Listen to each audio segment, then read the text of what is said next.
할렐루야. 하나님의 크신 사랑과 은혜 그리고 위로와 평안과 능력이 여러분과 여러분 가정 그리고 속해 있는 기업 위에 차고 넘치시기를 먼저 예수님의 이름으로 축원합니다. 우리 옆 사람에게 이렇게 인사하시겠습니다. 진짜 문제는 따로 있습니다. 예. 세상에 문제 없는 사람은 없죠. 어떻게 보면 우리는 끊임없는 문제와 사건들 속에 살아간다 해도 과언은 아닐 것입니다. 그 문제를 해결하기 위해서 고민하고 또 힘겹게 살아가는 것이 우리의 인생일 것입니다. 그런데 우리가 신앙 안에서 깊이 생각할 것이 하나 있습니다. 내가 문제라고 생각하며 고민하고 힘겨워하는 것이 진짜 문제인가 하는 것이죠. 혹시 하나님께서 문제라고 생각하시는 진짜 문제가 따로 있는 것은 아닌가 하는 것입니다. 지난주 본문 말씀에서 본 바와 같이 여로보암 왕은 아들의 병이 심각한 문제라고 생각했습니다. 그런데 하나님께서 그에게 말씀하신 것은 그 아이는 문제가 없다라는 것이었습니다. 오히려 그 아이는 다른 아들들보다 하나님을 향한 선한 마음이 컸기 때문에 축복 속에 평안이 묘실에서 장사될 것이다라고 말씀해 주시죠. 하나님은 여로보암 왕에게 그가 알아야 할 진짜 문제에 대해서 말씀해 주십니다. 진짜 문제는 그가 하나님이 기뻐하지 않는 일들을 행한 것이죠. 우상을 섬기고 백성들에게 악한 영향을 끼쳐서 이제 하나님의 진노가 그 앞에 하나님의 징벌을 받게 될 그 위기에 놓여 있다는 것, 그것이 진짜 심각한 문제라고 말씀해 주십니다. 성경에 보면 이러한 예가 수많이 나오죠. 진짜 문제는 숨겨진 죄가 문제라고, 영적인 지도자가 없는 것이 진짜 문제라고, 생명수 같은 말씀이 없는 것이 진짜 문제라고, 하나님을 먼저 우선순위에 두지 않는 것이 진짜 문제라고, 중보자들이 없는 것이 진짜 문제라고, 기도가 줄고 기도하지 않는 것이 진짜 문제라고 하나님은 말씀하십니다. 사랑하는 미랄교회 성도 여러분, 이 예배 가운데 눈에 보이는 문제가 아니라 하나님께서 깨우쳐 주시는 진짜 문제를 발견하시고 그 문제와 씨름하시며 그 근본적인 문제를 해결받는 은혜가 있기를 다시 한번 예수님의 이름으로 축원합니다. 한 번 더 옆 사람에게 인사하시기 바랍니다. 진짜 문제를 발견합시다. 여기까지가 이제 지난주 설교 요약이었고요. 오늘의 제목 한번 따라 하실까요? 나를 살피라. 나를 살피라. 여러분, 우리가 살아가면서 가장 걸리는 문제 중에 하나가 무엇인가 하면 아마도 관계에 대한 문제일 것입니다. 신앙생활을 함에 있어서도 우리는 관계에 대한 문제를 결코 피해갈 수는 없다라는 것이죠. 관계에 대한 문제만 잘 풀어가도 우리는 신앙생활의 50%는 성공할 수 있습니다. 특별히 이곳 조바롯에서는 이제 관계에 대한 문제가 매우 중요해지고 있죠. 한인들이 많이 몰려오기 때문에 그로 인해서 각종 같은 업종들이 많이 생기게 되고 또한 업체와 고객이라는 형태의 관계들이 계속해서 맺어지고 있는 터이지 않습니까? 관계에 대한 문제는 끊임없이 이어지게 될 것입니다. 물론 교회 내에서도 그 관계의 문제는 늘 있게 마련이고요. 그래서 우리는 관계에 있어서 하나님께서 우리에게 무엇을 요구하시는지를 알아야 합니다. 어떻게 문제를 풀어가기를 원하시는지 말씀을 통해 배워야 한다는 것이죠. 오늘 본문 말씀은 여러분 대표적인 관계를 통해 우리에게 하나님께서 원하시는 것이 무엇인지를 잘 가르쳐주고 있죠. 대표적인 관계들이 무엇이 있습니까? 남편과 아내, 부모와 자녀, 또 주인과 종, 대표적인 관계들이죠. 5장 23절 24절에 보면 아내들이여 라고 나오죠. 아내들이여 자기 남편에게 복종하기를 주께 애듯하라. 25절에 보면 남편들아 아내 사랑하기를 그리스도께서 교회를 사랑하시고 그 교회를 위하여 자신을 주심같이 그렇게 사랑하라. 넘겨보면 6장 1절에 보면 자녀들아 주 안에서 너희 부모에게 순종하라. 이것이 옳으니라. 좀 내려가 보면 4절에 보면 또 아비들아 너희 자녀를 노엽게 하지 말고 오직 주의 교훈과 훈계로 양육하라. 5절에 가면 종들아 두려워하고 떨면서 성실한 마음으로 육체의 상전에게 순종하기를 그리스도께 하듯 하라. 9절에 가면 상전들아 너희도 그들에게 이와 같이 하고 위협을 그치라. 이는 그들과 너희의 상전이 하늘에 계시고 그에게는 사람을 외모로 취하는 일이 없는 줄 너희가 알미라 라고 나오죠. 여러분, 아내들이여, 남편들아, 자녀들아, 아비들아, 종들아, 상전들아, 여기서 우리가 좀 눈여겨봐야 될 것이 무엇인가 하면 하나님은 모든 관계 속에서 어느 한쪽에만 이야기를 하고 계시지 않다라는 것입니다. 양쪽 모두에게 해야 할 일을 말씀하고 계시다라는 것이죠. 여러분, 이것은 아주 중요한 이치입니다. 양쪽 모두에게 각각 어떻게 해야 할 일을 해야 하는지를 말씀하고 계시다는 것은 여러분 무엇을 의미하는 것이겠습니까? 한번 따라 하시겠습니다. 각자에게 책임을 물으시겠다는 것입니다. 예. 각자에게 지금 해야 될 일을 말씀하시는 것은요, 각자에게 그 책임을 물으시겠다는 겁니다. 사람들의 습성은 보통 그렇습니다. 관계에 있어서 어떤 사건과 문제가 생기면 항상 상대방을 보게 되죠. 상대방의 그러한 문제점과 그 모든 것들을 바라보면서 탓하게 됩니다. 아내는 남편이 이렇게 했기 때문에 내가 이렇게 했습니다. 남편은 아내가 이렇기 때문에 제가 이랬습니다. 부모님은 자녀들이 이렇기 때문에 제가 이랬습니다. 자녀들은 부모님이 이러니 제가 이렇게 했습니다. 직원들은 사장이 이러니 제가 이렇게 했습니다. 사장은 직원들이 이러니 제가 이렇게 하지 않습니까? 성도들은 목사님이 그러니 저희들이 그랬죠. 목사님은 성도들이 그러니 제가 그렇지 않을 수 있겠습니까? 끊임없이 상대를 탓하고 문제가 상대에게만 있는 것처럼 그렇게 생각하고 말을 한다는 것이죠. 그러나 하나님께서는 상대가 아니라 바로 나에게 그 책임을 물으시겠다는 겁니다. 예를 들어서 남편에게 복종하지 않는 아내가 있는 거예요. 복종하지 않아, 하나님의 말씀이 복종하지 않는다는데 좋아, 나도 막대할 거야. 막대했습니다. 괴롭히면서.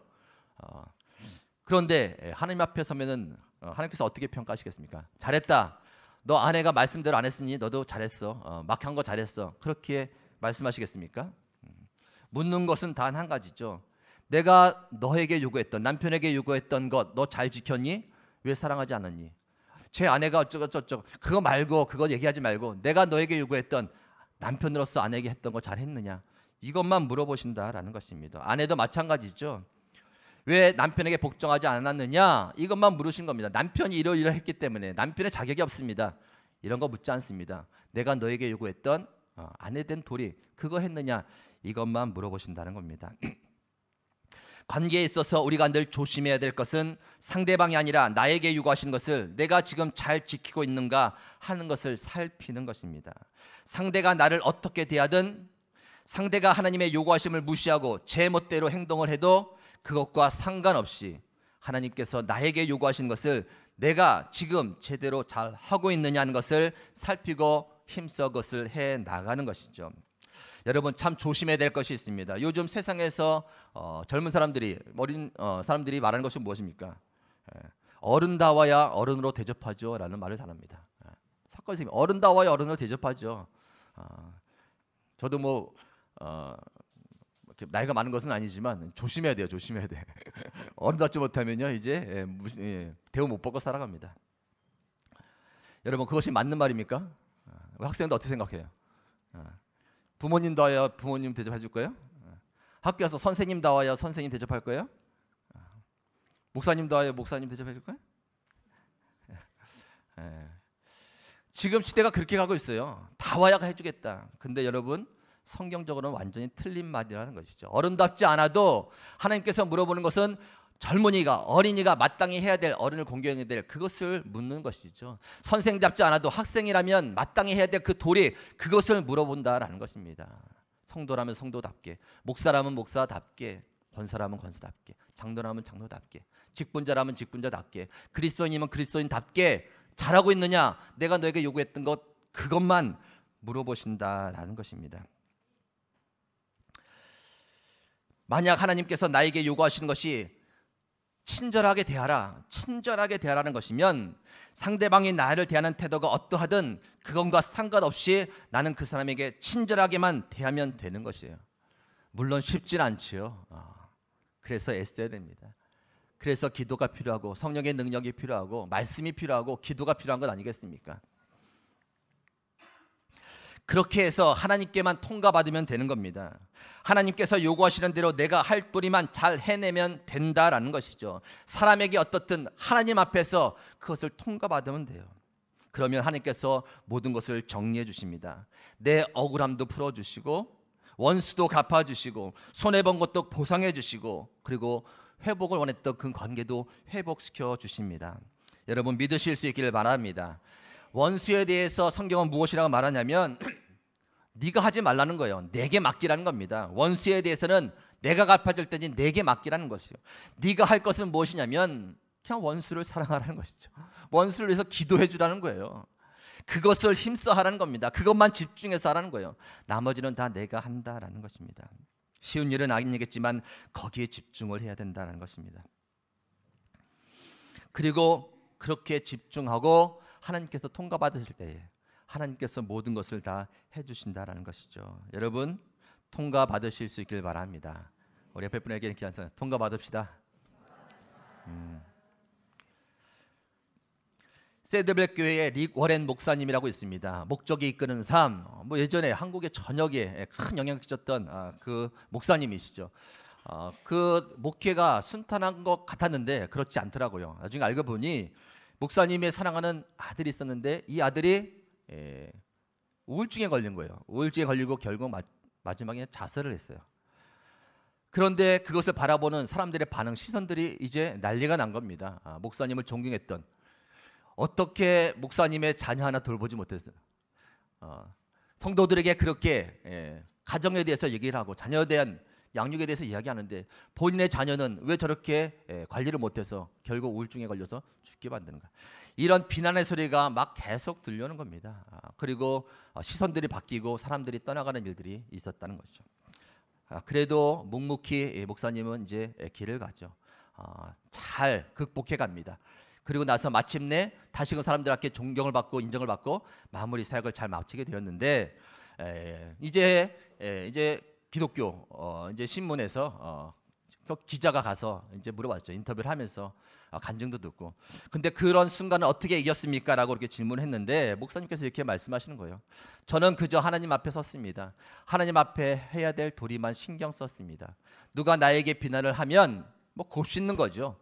곱씹어 보고 진짜 그 비난이 나에게 해당되는 것이면 뭐 고치고 하나님 앞에서 해결하고. 그런데 아무리 곱씹고 곱씹어도 전혀 찾을 것이 없으면 그냥 껌을 씹다가 뱉듯이 뱉어버리면 됩니다. 그리고 하나님 앞에서 그들을 미워하지 않기 위해서 하나님 앞에서 그들을 품기 위해서 그것만 집중하면서 나갔습니다라는 거예요. 나중에는 하나님께 다 정리를 시켜주셨다라고 그렇게 고백합니다. 여러분 하나님께서 여러분에게 요구하시는 것만 집중하실 수 있길 바랍니다. 그것만 통과받으면 되는 거예요. 신앙생활이 무엇이겠습니까? 그것과 싸우는 겁니다. 혈과 육의 싸움이 아니라 그것과 싸우고 그것을 못하도록 계속해서 불을 지펴드는 사단과의 싸움이라는 것이죠. 사람 앞에가 아니라 하나님 앞에서 나에게 요구하시는 것이 하나님 너무나 벅차고 힘듭니다. 하지만 내가 그것을 해내겠습니다. 도와주옵소서. 그것을 붙잡고 가는 것이죠. 여러분 예수님께서 제자들을 데리고 다닐 때에 다 뭐 이렇게 착하고 순종하는 제자들은 아니었죠. 가룟 유다가 있었습니다. 가룟 유다가 있었는데 예수님께서 가룟 유다를 모르셨겠습니까? 자신을 배신할 그런 제자 어떻게 하셨습니까? 내치셨습니까? 내치시지 않으셨죠. 내치는 일은 하나님께서 하시는 일이에요. 예수님이 하실 일은 하나님께서 요구하시는 예수님께서 하신 일은 그들을 끝까지 품고 사랑하시는 일이에요. 그렇게 가시는 겁니다. 아심에도 본인이 해야 될 일은 그를 내치는 일이 아니라 끝까지 품고 사랑하시는 일, 그 일을 해가신 것이죠. 안타깝지만 결국 하나님께서 그를 제거해내시죠. 예수님도 그렇게 사셨습니다. 왜 여러분 주변에 까다로운 사람들이 많은가? 왜 교회 가도 이렇게 까다로운 사람이 많은가? 어디 가도. 여러분 왜 원수에 대해서 성경은 이야기해 주겠습니까? 없을 수가 없다는 것이죠. 나를 힘들게 할 사람이 안 생길래 안 생길 수가 없다는 것입니다. 다 피해서 저곳에 가면 그곳에는 없겠습니까? 그곳에서 피해서 또 저쪽으로 가면 뭐 그곳에는 없겠습니까? 늘 있게 마련이죠. 하나님께서 그것을 통해 내가 너에게 그때 그 일들을 통해서 요구하는 것들을 좀 해내라는 것이죠. 그래야 신앙의 성숙함이 있는 겁니다. 그래야 신앙의 근력이 생긴다라는 것이죠. 그거 없이 피해 다니면 날마다 쓰러집니다. 날마다 실족하고 괴로워하고 그 문제를 어떻게 해결해야 될지 몰라서 늘 상대방 환경 탓하면서 피해만 다니는 그러한 신앙을 하게 된다는 것이죠. 하나님께서 원하시는 것은 그것이 아닙니다. 까다로운 사람들을 모아놓고 해보라라는 것입니다. 까다롭지 힘들지 그래도 해내야 된다. 내가 너에게 요구하는 것만 집중하라. 그것만 성공하면 내가 다 정리해 주겠다.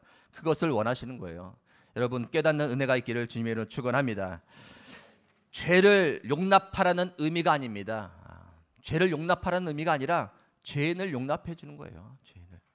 여러분, 어떤 사람이 잘못하면 그 잘못과 그 사람을 분리하기가 쉽습니까? 어렵습니까? 쉽지 않죠. 그냥 그 사람은 죄덩어리로 보이기 때문입니다. 하지만 분리할 수 있는 은혜와 능력을 가지기를 주님의 이름으로 축원합니다. 분리해내야 됩니다. 잘못과 허물이 있으면 그 잘못과 허물과 그 사람을 분리해내야 돼요. 죄를 용납하라고 하는 말씀하시지 않았습니다. 하지만 죄를 지을 수밖에 없는 연약한 인간은 용납하라고 말씀해 주시는 것이죠. 그것을 해내야 된다는 것입니다. 우리는 관계에 있어서 상대방에게 초점을 맞추다가 진정 내가 해야 할 도리를 놓치는 경우가 너무나 많습니다. 상대방을 탓하고 있는 순간에 하나님께서 진정 나에게 요구하시는 것을 잊고 하나님께 걸리는 행동과 말을 할 때가 너무나 많다라는 것이죠. 늘 깨어 계시고 늘 깨닫는 은혜와 지혜가 있기를 다시 한번 주님의 이름으로 축원합니다. 이전에 있던 교회에서 있었던 일인데 어느 권사님의 이야기예요. 뭐 권사님의 수가 뭐 30명 이상 돼요. 아주 많죠. 어떤 집사님이 이제 잘 모르시고 어떤 분의 모임중에서 권사님인지도 모르고 이름도 몰랐어요. 그런데 그분이 좀 이렇게 마음이 상하셨나 봐요. 근데 이렇게 참으셔야 되는데 참지 못하고 버럭 화를 내신 거예요. 어떻게 교회의 권사를 모르냐, 권사 이름을 모르냐 하면서 화를 내신 거예요. 순간에 뭐 그럴 수도 있죠. 그런데 이제 집사님이 상처를 받은 거예요. 상처받고 그러고 나서 뭐 교회를 떠나고 싶은 마음으로 이제 제가 부목사였기 때문에 와서 이제 말씀해 주시는 거예요. 뭐 위로는 드렸습니다. 위로를 드리고 뭐 이해해 주세요. 죄송합니다. 권사님의 뭐 특별한 그런 게 있었겠죠. 그런데 드는 생각이 무엇이었냐면 한쪽으로는 과연 권사님께서 하나님 앞에 섰을 때 하나님의 평가를 어떻게 받을까라는 것입니다. 잘했다. 집사가 권사를 못 알아봐서 이름도 몰라서 잘 혼내줬다. 박수 쳐줄까요? 대묻겠죠. 권사로서의 책임을 묻겠죠. 네가 권사라면 성도들의 이름은 다 알고 있느냐? 네가 권사라면 성도들 한 명 한 명의 그러한 형편과 사정을 알고 있느냐? 그들을 위해서 무릎 꿇고 눈물로 기도하고 있느냐? 그것을 물어보시겠죠. 그것을.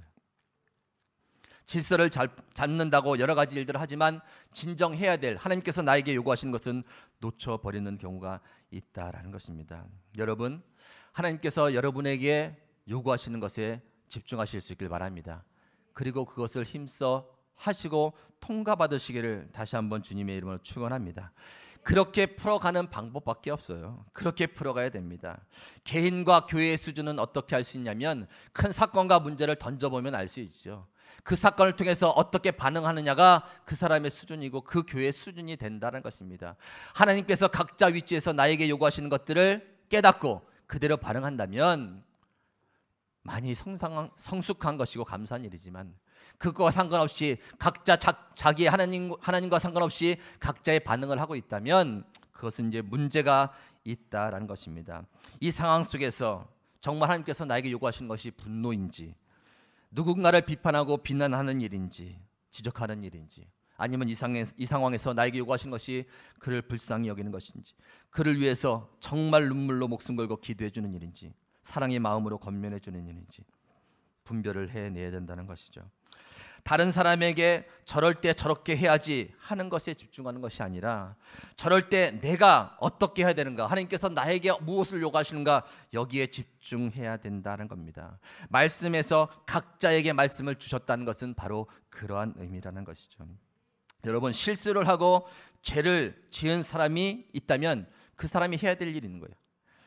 실수와 죄를 간접적으로 본 사람이 있다면 본 사람으로서 해야 될 일이 있는 거예요. 그리고 그 실수와 죄 때문에 직접 피해를 본 사람이 있다면 그 사람은 또 해야 될 일이 있다라는 것입니다. 저럴 땐 저렇게 해야지, 저럴 땐 저렇게 하지 말아야 되지. 실제 죄를 지은 사람한테, 간접적으로 죄를 지은 사람한테, 그것들에서 직접 피해본 사람한테 다른 사람의 이야기를 할 필요가 없다라는 것이죠. 요한복음 8장에 보면 우리가 잘 아는 사건이 나오죠.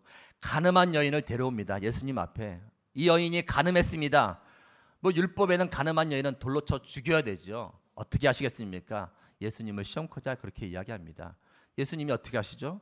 바닥에 글씨를 쓰시고 너희 중에서 죄가 없는 자가 돌을 던지라고 말씀하십니다. 어떻게 합니까? 어떤 반응이 나옵니까? 자신을 보게 되죠. 자신의 모습을 살펴보더니 죄가 없는 사람이 없고 돌을 던질 수 있는 사람이 없습니다. 그게 반응인 거예요. 반응. 하나님께서 원하시는 반응입니다.